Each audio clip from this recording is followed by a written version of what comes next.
Bonjour. Dans cette 12e vidéo de ma série sur la trigonométrie, je vais reparler du théorème de sinus comme dans la vidéo précédente. Je vais donner une autre démonstration et une nouvelle caractéristique. Donc le théorème de sinus nous dit que A sur sinus alpha est égal à B sur sinus bêta, qui est égal à C sur sinus gamma, qui est égal 2 fois R, où R c'est le rayon du cercle circonscrit, qui passe donc par les sommets A, B et C.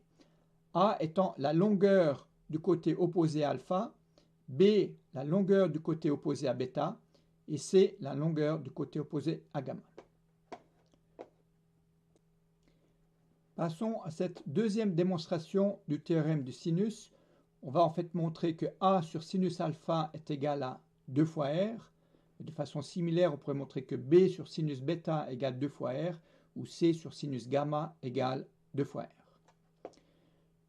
On part de notre triangle quelconque, du cercle circonscrit qui passe par les points A, B et C, et du centre du cercle.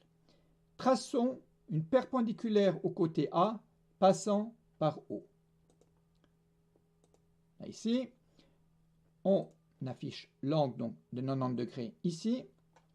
Et maintenant, il faut utiliser un théorème qui s'appelle le théorème de l'angle au centre. C'est que l'angle qu'on a ici est le double de l'angle qu'on a ici.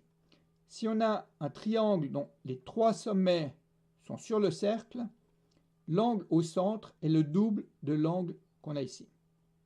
C'est une première information. Et ça, c'est valable quelle que soit la position du point A. Ensuite, ce triangle rectangle qui est ici est en fait exactement de même grandeur que ce triangle rectangle qui est là. Il est semblable.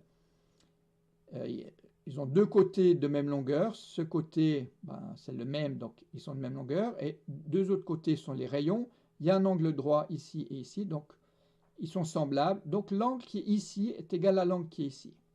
Maintenant, on a dit l'angle qui est ici, c'est le double de alpha, le théorème de l'angle au centre. Donc l'angle qui est ici est égal à alpha. Une fois qu'on a ça, on a quasiment terminé. Il suffit de considérer ce triangle rectangle qui est ici. L'hypoténuse étant R, le côté opposé à alpha étant A sur 2. Ici, on a A sur 2, et ici, on a aussi A sur 2. Donc, A sur 2 divisé par R est égal à sinus alpha. C'est ce qu'on a ici. A sur 2 divisé par R égale sinus alpha. Maintenant, il suffit de multiplier par R, de multiplier par 2, de diviser par sinus alpha pour obtenir que A sur sinus alpha est égal à 2 fois R. On peut refaire exactement le même raisonnement pour bêta et pour gamma. Ceci montre que dans tous les cas, A sur sinus alpha égale 2 fois R, B sur sinus bêta égale 2 fois R, C sur sinus gamma égale 2 fois R. Et donc cela redémontre le théorème du sinus. Je m'arrête ici. Merci, au revoir.